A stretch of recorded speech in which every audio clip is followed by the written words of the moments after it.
For the 20,000 plus standing room only and sold out here in attendance and the millions watching around the world. Ladies and gentlemen, let's get ready to rumble!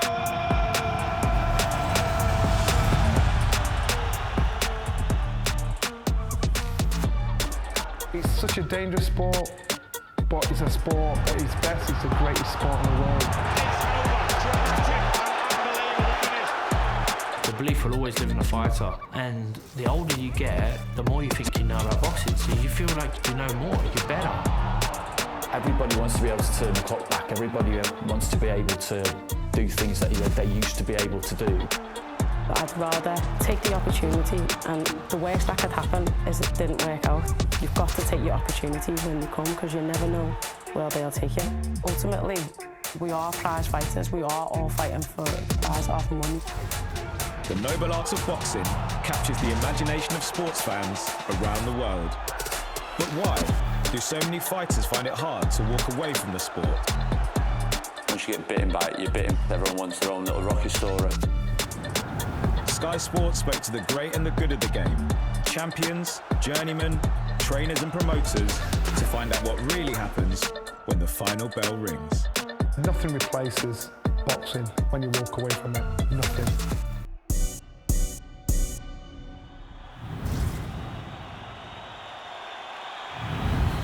Good evening, gentlemen. You received the rules earlier tonight. Let's have a nice, clean fight, touch gloves, and good luck to the both of you. When you initially retired, and still now to this day, what's the thing you miss the most about boxing? Introducing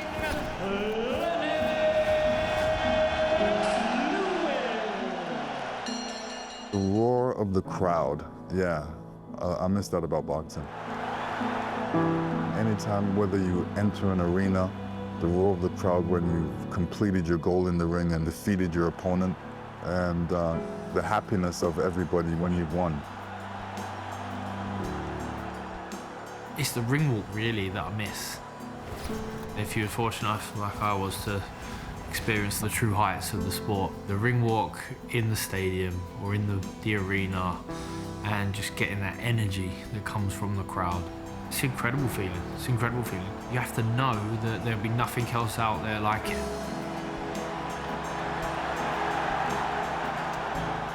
It's hard to replicate the buzz of fight night. I've never taken drugs, I don't drink, I don't do anything like that, so replicating that buzz you get at fight night in the weeks before, like, there's nothing else can match it. It's got to be one of the most uplifting, spiritual experiences that I could ever have, never ever be able to explain. I wake up on fight day and it's like I feel alive. Everything seems brighter, everything smells better. I'm so alert. I don't know if it's just the adrenaline going through your body or whatever, but that's an unreal feeling. Once that stops, you never going to get that feeling again. How is that going to be replaced? Elite level sport, generally speaking, it is an addiction. You think about the way they have to live their lives, the sacrifices and the selfishness and the frustrations and the ludicrous level of self-criticism and all of the stuff that they have to go through. I think I understand it as much as you ever can if that's not something that you would ever choose to do yourself. There is times when I could just run out the door, but then there's that time between I want to run and Tasha, it's you next. It's that feeling in the middle that I'm addicted to. That's the high, that's the kick, the fight or flight thing that you think, right, it's me now. I don't think you can replace that. What does it mean to be a professional boxer? For many fighters, boxing is more than just a career. It's a way of life. It's who they are. So when identity and sport collide, does retirement become the hardest fight of all? There is a lot of ego involved in it because you've had a big career, you might want to announce your retirement and get that fanfare. But then the problem is if you do it a couple of times, people stop believing you. Tyson Fury retired after he beat Dillian White. I went to that fight, he announced his retirement. I believed him at the time. I believed he meant it at the time, and then he came back. To the winner by unanimous decision from the United Kingdom. He's done it! There is a new hero in heavyweight boxing. One of the biggest upsets in the last few years. Before I fought Deontay Wilder 3, I was in my house in Vegas and I said to Paris, this is going to be the last fight, babe. I just don't want to do it anymore. And she said, yes, I'm happy. Let it be the last fight. And it is over! I was happy with that decision, and I get a call from Frank saying, you know, we can do a homecoming fight at Wembley. And I was like, I said to Paris, I said, I've got to go one more time. I've got to get the old boots out again. No, nobody believes me because they all think I'm after money or whatever else. There's only a certain amount of people who know that money don't mean nothing to me. I'm walking away. Very happy and contented to be retired. It's a long time coming. I'm so much enjoying my retirement. I just read today that I'm supposed to be coming out of retirement. That's news to me. Just a quick message to let everybody know that I, the Gypsy King, am happily retired. But to get me out of retirement, considering I don't need the money and I don't need the aggravation, it's going to cost these people $500 million. Retirement rocks. Really enjoying retirement, baby. I worked hard for this, so I'm enjoying every single moment. Peace out. Just in the gym, happened to bump into somebody you might know. We back. You know what time it is. You know what's coming. And Fury isn't alone. Why did Mayweather carry on fighting for all that time when he was making fortunes and fortunes and fortunes? What's the motive? It can't be the money. You know, once you've done it and you've been successful, you should never really make a comeback.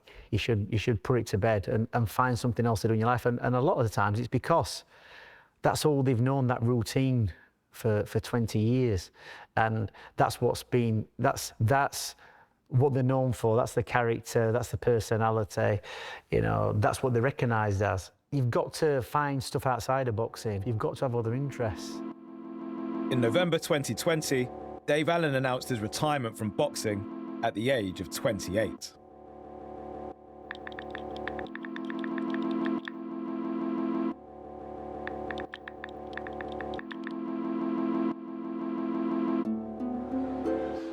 Less than 12 months later, the Doncaster-born fighter was back in the ring. I don't know anything else. I left school with no qualifications. It's just been boxing since day one. So yeah, the thought of not being involved in boxing really for me is it's quite frightening really, because it is literally all I know. I'm just David the boxer. Like, it was nice having kids because then I become dad. But really, apart from dad, I'm just a boxer. That's it. Like, even myself, I only see myself as a boxing person. Like, I'm not even David, the normal human being. I can't go anywhere without talking about boxing. The 30th Olympiad is officially underway. In 2012, Natasha Jonas made history as the first British woman to box at an Olympic Games. 3 years later, she retired from amateur boxing.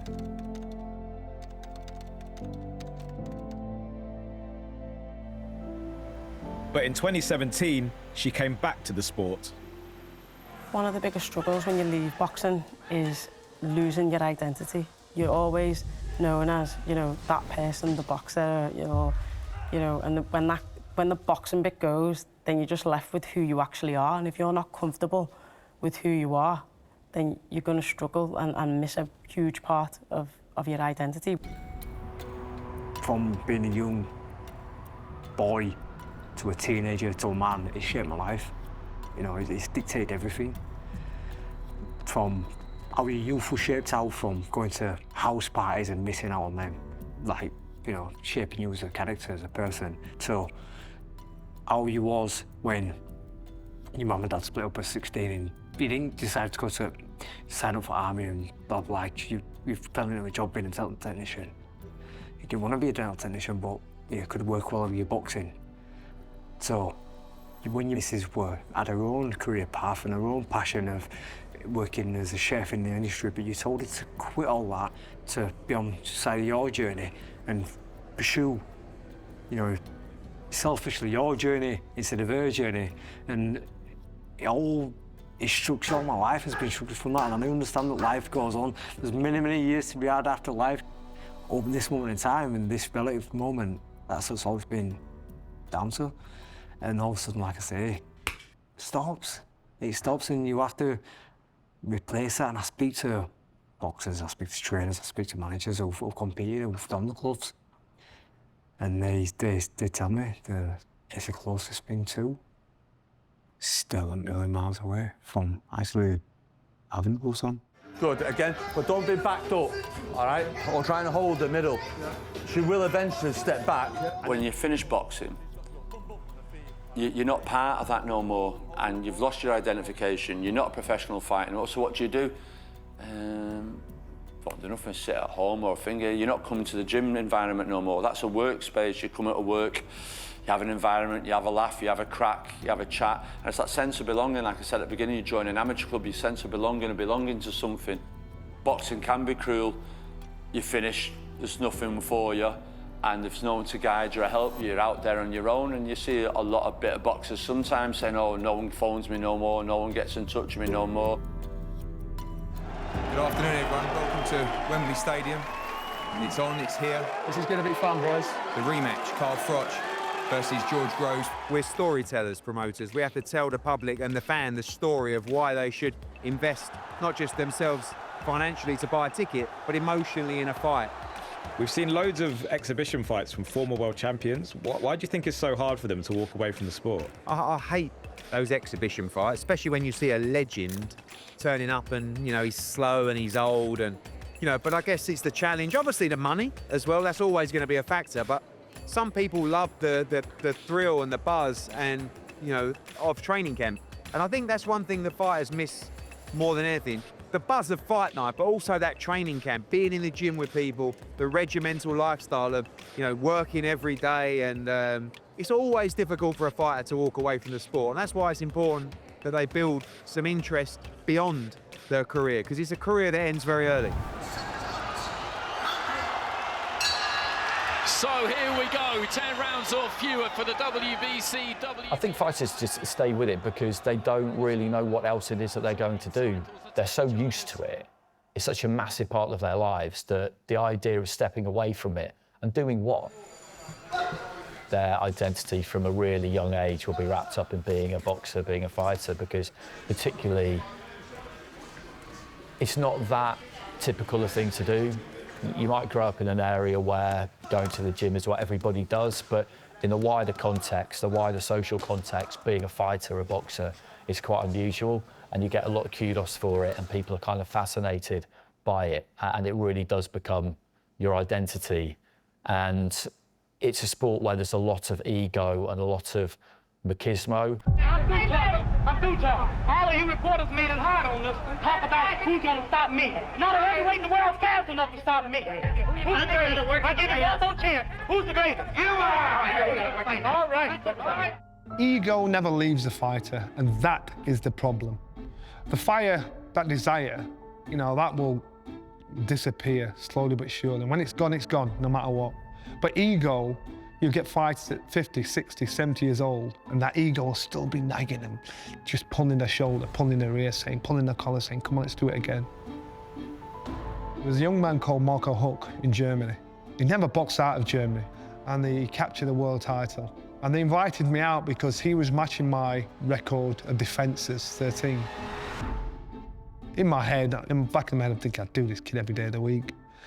But when they invited me out and they got me into the ring to congratulate him and give him some kind of wreath around his neck and give him the belt and say, well done. Foolishly, the interview asked me what I thought. I said he's a good fighter. And again, because he was a hero there. Would he have beaten you, Johnny? Right hand, great shot from Nelson. Unfortunately, the truth fell out of my mouth. Said, no, he wouldn't have beaten me. He's a good fighter, though, so let's give him props. He wouldn't, and the crowd, oh! And so then the ego kicks in and my mouth starts to run away with itself. No, he wouldn't have beaten me. He's too easy to hit. He's never boxed out of Germany. Second he comes out of Germany, he'll lose. So then there was a bit of hoo-ha about it, and then all of a sudden the interest is there, saying, Johnny, would you take the fight? I said, yeah, give me 6 months. I'll get myself ready for him. To beat him. And I was seriously considering the fight. I'm just going to speak to the boss about it, that's all. Adam, well, he retired. I mean, he retired as a world champion. We got him over our side of the fence, and that was 9 years ago. And even though I was probably older than his dad, in my head, I thought, I can do it. I can do this. Thank God it didn't happen. Because, again, I'd fell down that rabbit hole that most fighters do, and still thought I could do what I could, you know, 20 years before. I probably couldn't. And fortunately, he didn't want the fight. I knew I wasn't the fighter I was, but ego got the better of me.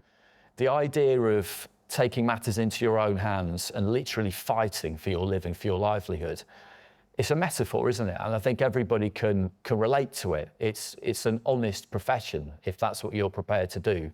There's a referee, there's rules, and there's no hiding in there. It's somewhere where you see people who look incredibly strong, invincible almost, reduced to a state of almost impossible kind of vulnerability. And I think people just really warm to that. I think they really take to that because they know that these people are putting it all on the line.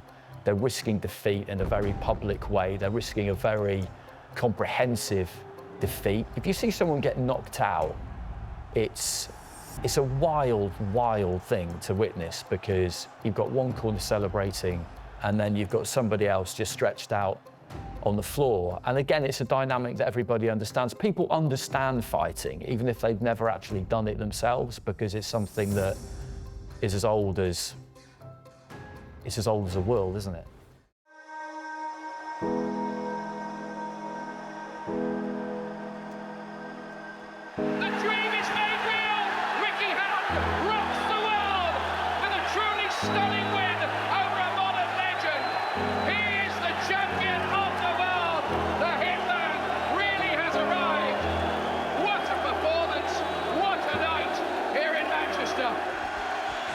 When I ended up getting there, it was like a dream come true. My dream had come true, and you want it to go on forever. And boxing is a very, very sheltered life. If you have 10 good years at boxing, you're doing well. Boxers find it very challenging to walk away from the sport because it's such an addictive sport. Legendary British fighter Ricky Hatton was a major contributor to this film before passing away in September 2025. The first time I got it, I absolutely loved it. Even like, you know, a sparring partner getting the better of you in the gym. When he hit me on the nose, it was all I could think about before the next time I spar with him. He said, get training, get working and put it right next time. It's just so addictive. There's no sport like it.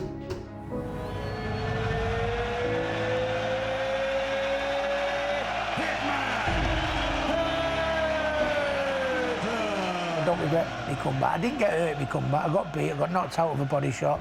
But that sort of like said, right, Rick, that confirms it. You're done. I think all us boxers, we always think we've got one last go. Come on, I've got one more fight. I've got one more good fight in me. And 9 times out of 10, you always haven't.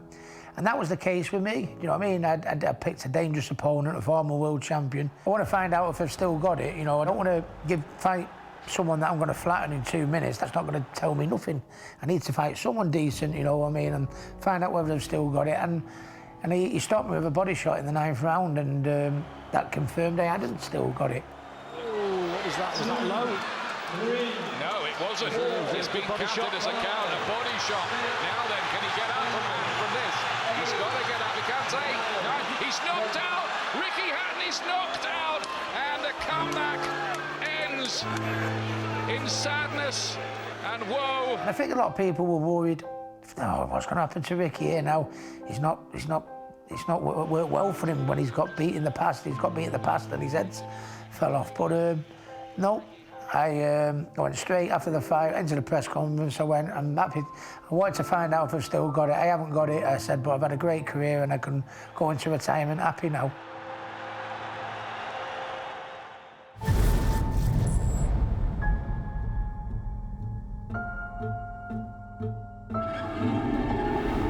comebacks in the ring are part of boxing folklore and woven into the fabric of popular culture.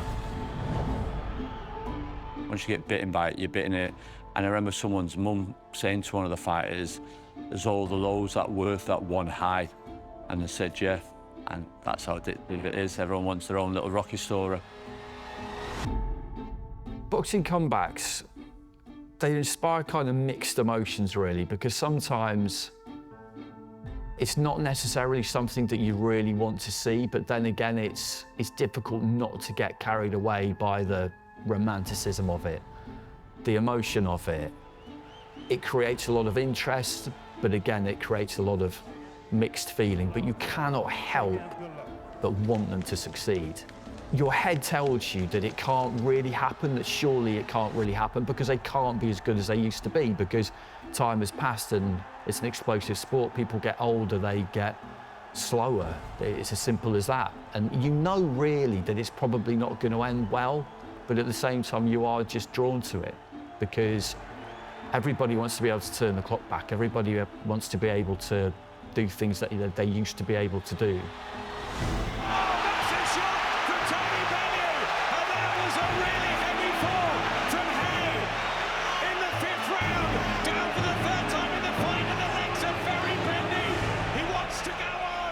Generally, they don't end particularly well, but then you get the odd person like Sugar Ray Leonard came back against Marvin Hagler. That was completely impossible.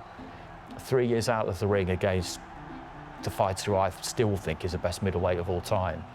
That should not have been possible for him to compete in the way that he did.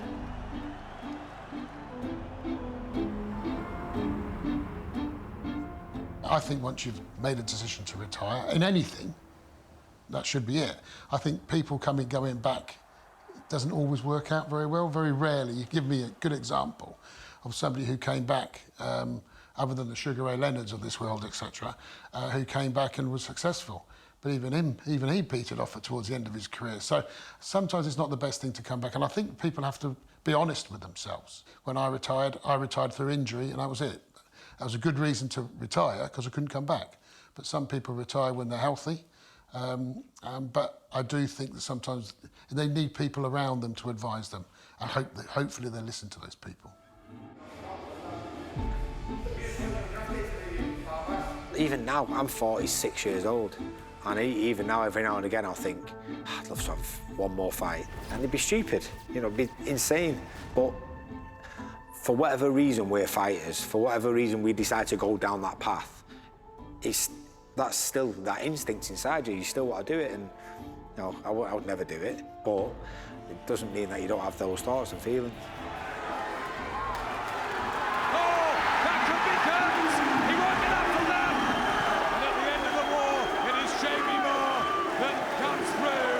The instinct of that competitiveness never leaves you, and because you know how good you've performed or been in the past, you always have this ideology that for one more fight you'll be able to turn back the clock. And every now and again it happens, but it's a rarity. You know, it's very, very, very rare that you see someone turn the clock back. Everyone wants to be Muhammad Ali versus George Foreman, and you know, there's only one Muhammad Ali. Bit of breaking news, though, in the last hour. Former undisputed heavyweight champion of the world, Mike Tyson, has announced he is returning to the boxing ring at the tender age of 54. Throwing punches for the first time in 6 years, Sugar Ray Leonard may not look 40, but he is. And on Saturday, he'll step back into a boxing ring for a comeback fight which many boxing fans would rather not see. I'm doing this because I can. I'm doing this at a point in my life, at an age in my life, where the next year or two, it won't be as feasible. At the age of 46, can Manny Pacquiao become a world champion once again? I'm still here. Manny Pacquiao is back. Breaking news to bring you from the world of boxing. Tyson Fury has announced he will come out of retirement. Tyson Fury is coming out of retirement. For the 5th time in his career. I told y'all there was a big announcement coming today, baby! The Mac is back. I've been away 4 years. I've been away for a while, but I'm back now. Let's go, baby! Let's go!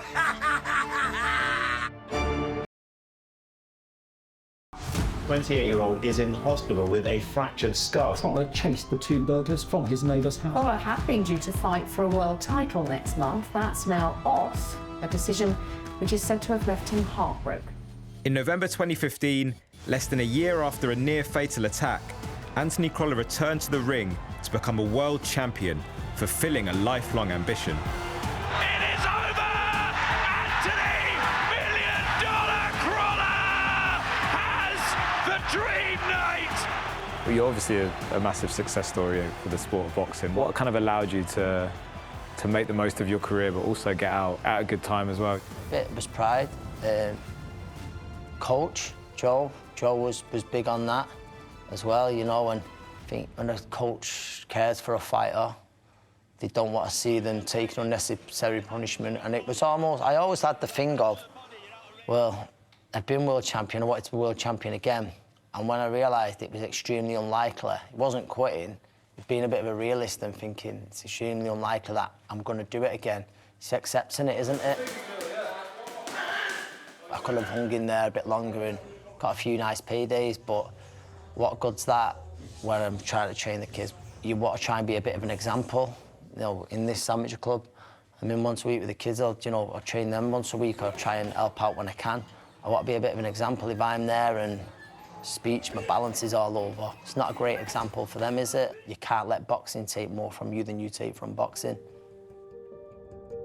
There's only very few fighters who will become iconic. It's like anything else, you still have to balance it, and you have to accept that it's different if a fighter's between the age of 20 and 30 and they've retired and they come back in that time. I would say after 30 years of age is a very, very dangerous time to get back into boxing if you've had time out, because everything starts to slow down. So, you know, that's where you have to be careful, but I can understand it. But even all that, you know, I just say, well, look at this fighter, look at that fighter, look what's happened to him. And that's not, you don't want to spend the next 40 years of life being like that. Like say, the example is Gerald McClellan. Up until boxing Nigel Benn, everybody was scared to death of him. He was a frightening fighter. And it was a traumatic fight, that with Nigel Benn and Gerald McClellan. And look where he is now. He spent probably the last 20 years of his life in a wheelchair. So what was it all about really? What mattered? You know, when you see that, the downside to boxing, the high side is great, you know. Big arenas full, you know, full of people, money. They're living the high life, fame and fortune, but there's a downside and you've got to keep it in balance and perspective, and it's not worth anybody's life, it isn't. It's a sport at the end of the day. How old were you when you retired? Do you remember? I retired at 30, so relatively young, I think. You would say, oh, he had to retire, his body was breaking down, but you know, I retired defending my world title. I was at the very top of my game. The fight before was arguably one of my best performances against Chris Eubank Jr. How did you feel about retiring on a loss? Yeah, that was gutting, to be honest. And George Groves' championship reign has come to an end. I was so resolute that was going to be my last fight. We had offers almost instantly after. I wanted to go on a win, but that's the way the cookie crumbles. Didn't want to be that sort of guy who lingered in the sport and just fought for, say, the money, you know, or sometimes even worse, chasing those highs that you once had. So I always wanted to leave the sport with something still on the table, and maybe live in that illusion that hey, I'm only 8 weeks off making a comeback.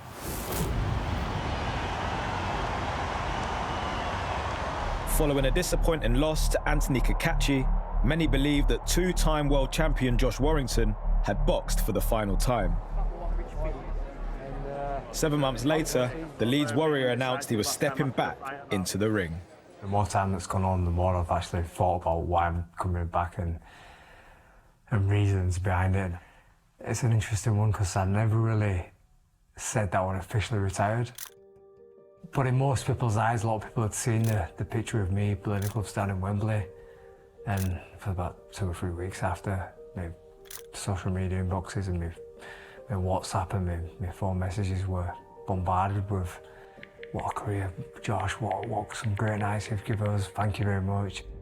Just wanted to go back to Leeds for one more time, and who knows, it could go there again, but if it were going to be the final time, at least get to see, you know, my adoring support, and they get to see me for the last time, and inactivity's not been good for us in the last 2 years. I know that there's going to be a time where I'm going to have to mourn eventually, but that time ain't yet. That time ain't yet.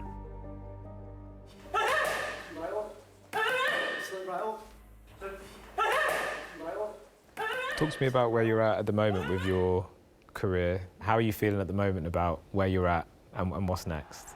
I'm still just enjoying a little bit of time off. I'll always train. I'm always in the gym. But yeah, there's a lot of things to think about. What do you replace boxing with? Are you going to replace boxing? Yeah, you know, if some results go certain ways. So I'm just sitting back and letting boxing happen, and then I'll make a decision.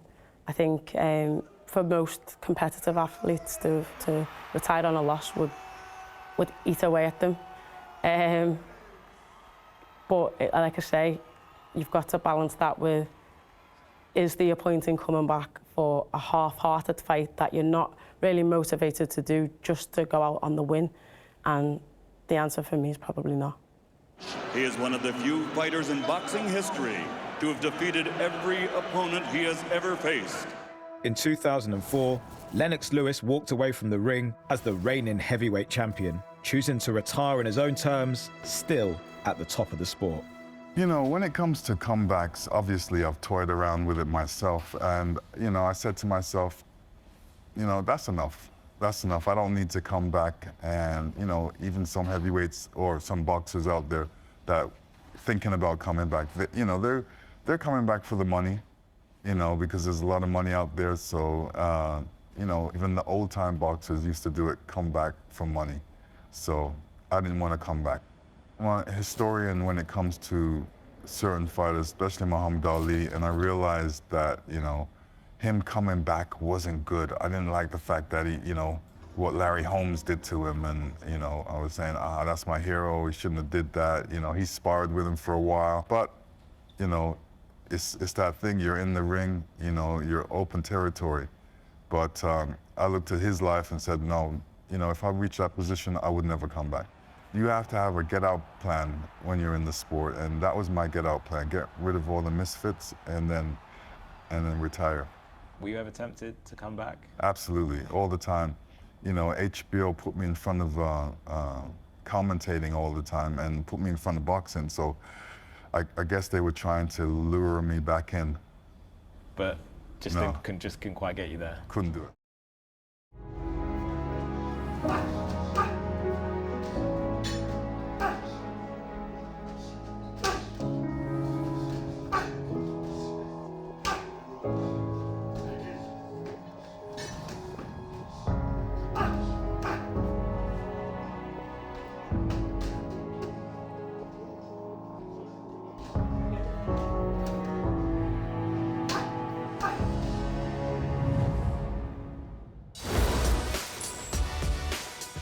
My name is Floyd. My name is Money Mayweather. My name is Floyd. My name is Floyd. My name is Money Mayweather. At his peak, Floyd Mayweather Jr. turned fight night into a 9-figure spectacle, with career earnings of over $1 billion. The four-weight world champion turned promoter reputedly earned over $500 million for just 2 fights.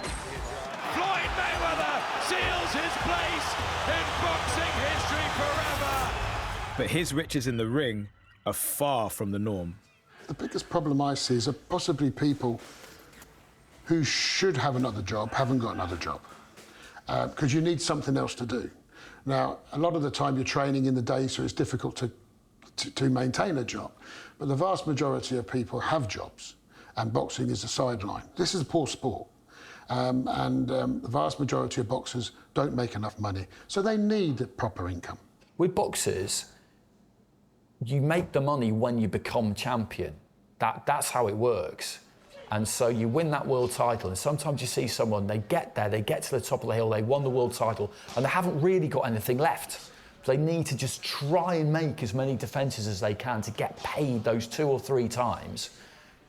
And those 2 or 3 purses will be more than the rest of their career combined times 10, maybe. It all comes, it's all backloaded.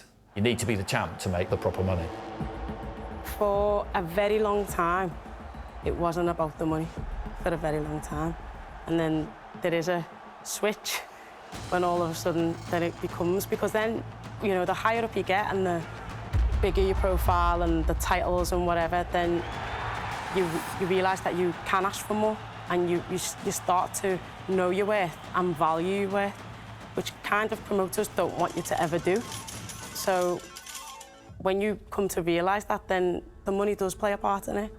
Ultimately, we are prize fighters. We are all fighting for the prize of money as well. So it does, I'm not saying it's everything, but it definitely does become a part of it. And there's so much that fans don't see that goes on within the business of boxing. What you see on TV is the sport and, you know, one person versus another, but the business behind it can be a dark, scary place at times if you're not prepared for it.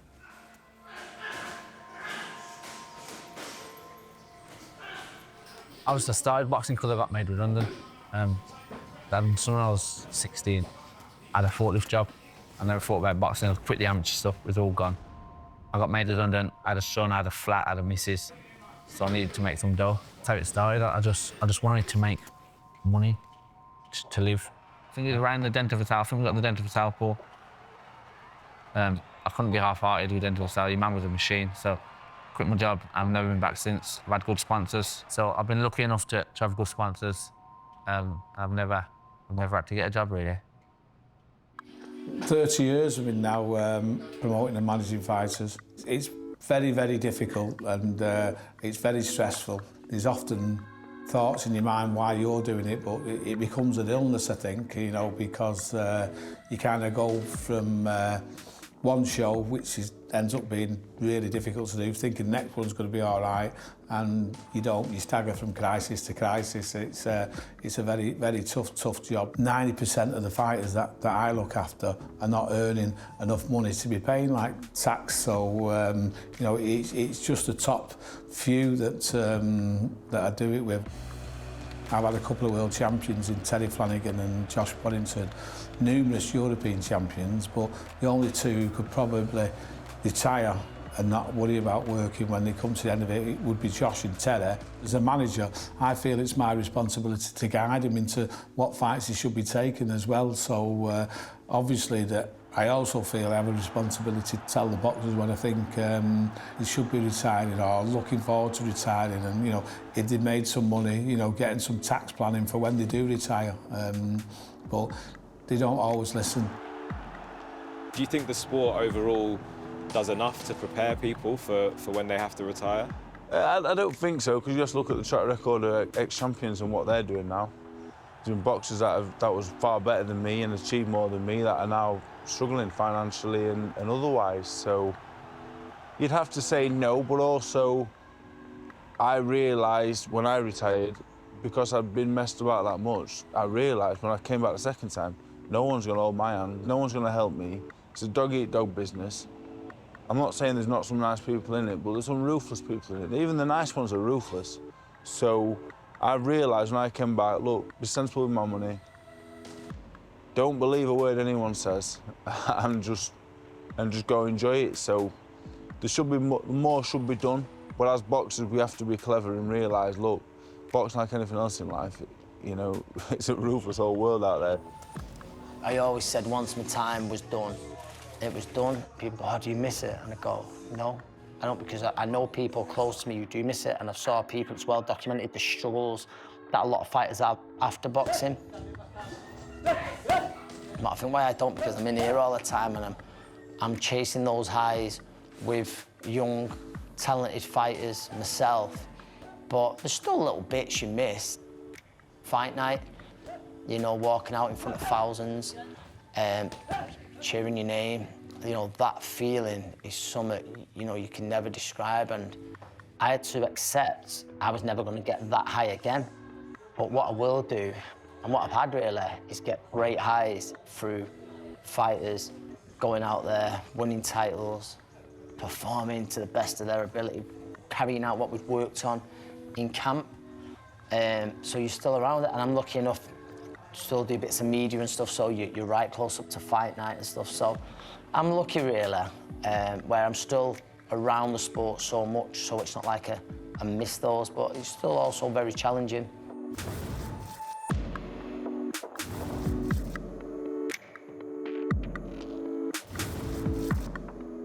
Boxing is one of the only sports where there's no union, there's no aftercare. And I can remember when I used to fight for Barry Hearn. Barry Hearn was my promoter. And Barry introduced pensions to his fighters. And he'd take a percentage out of their purse and put it into a pension. Now, this only lasted a short while because the boxing fraternity, you know, it was something that wasn't done. And so, therefore, he got held fire for it and saying he's stealing money, stealing the fighters' money. And so all of a sudden he stirred the fighters up saying, I want my money and stuff like that. When I turned 55, I got a letter through the post. I got a pension I'd forgotten about. I forgot about it completely. So from that point on, I thought this needs to be brought back. Because financially, if you know the amount of talented fighters that have got nothing, that are skint, they're broke, they've got nothing at all, because financially at the time it was great, but then the problem is, you know, when they've lost it and it's gone, it's gone.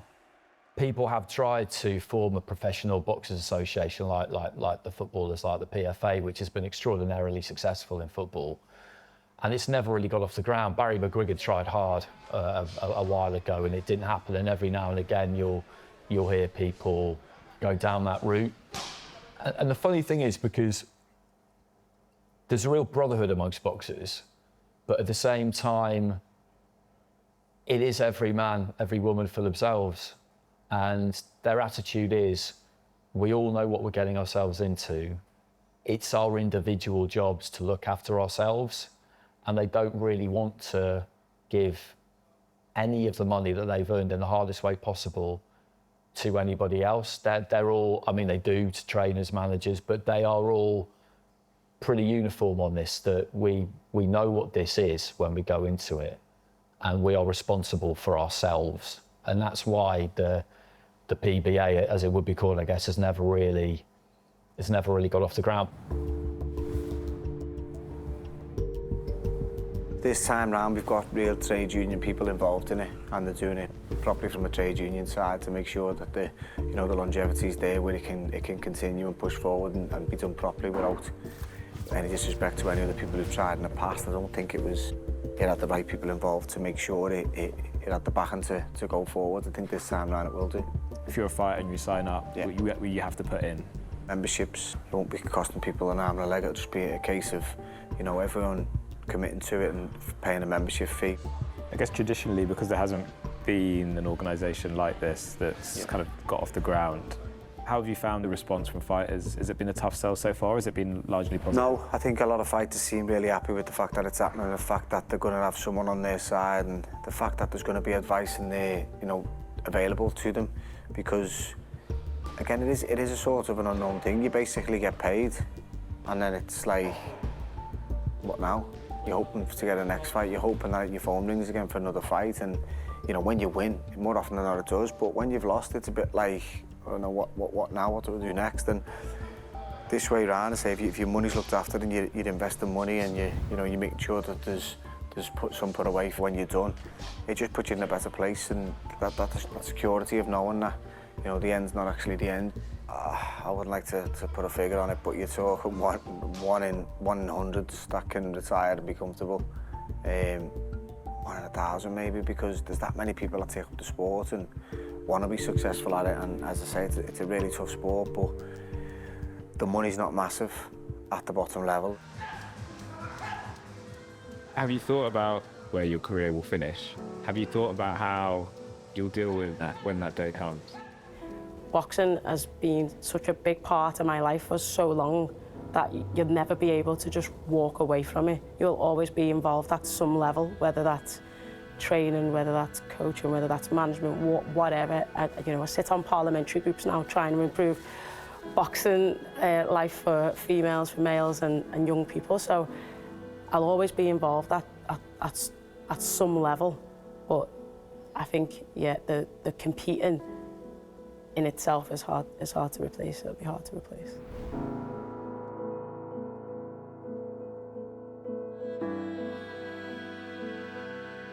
You're either all in or all out.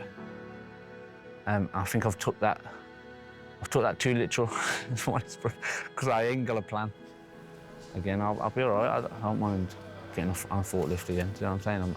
I've done it, like I said, I've done everything. I've all the bouts I wanted to win, and more. So if I have to go back and work a 9 to 5, I'm quite happy to. I won't be a businessman, I know that.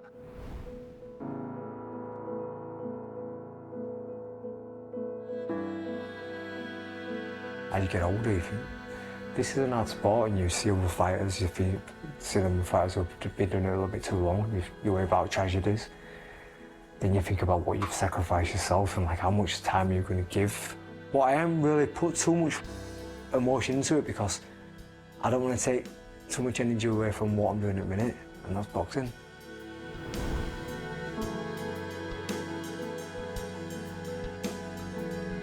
I left school at 16 and I've had 2 or 3 jobs in the last 16 years, but it's just been boxing all the time. I've just been obsessed with boxing the whole time, so I'll never walk away because I'm already training and managing fighters, because I'm aware at some point I am going to have to leave the fighting alone, but I don't think I'll ever leave the boxing alone, so I've already made plans to be involved forever, really.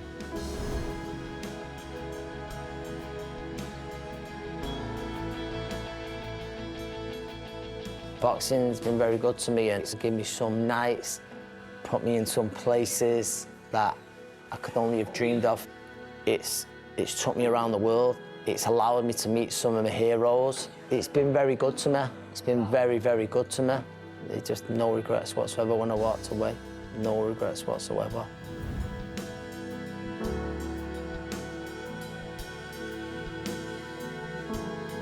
Didn't let boxing retire me. I left on my own terms, and that was important to me at the time. I think it will always be important to me. I love dipping my toe in boxing, being ringside, you know, covering the fights, doing the TV stuff, the radio, media, and now I'm a boxing coach. It's plenty enough for me right now, but you know, never say never, eh?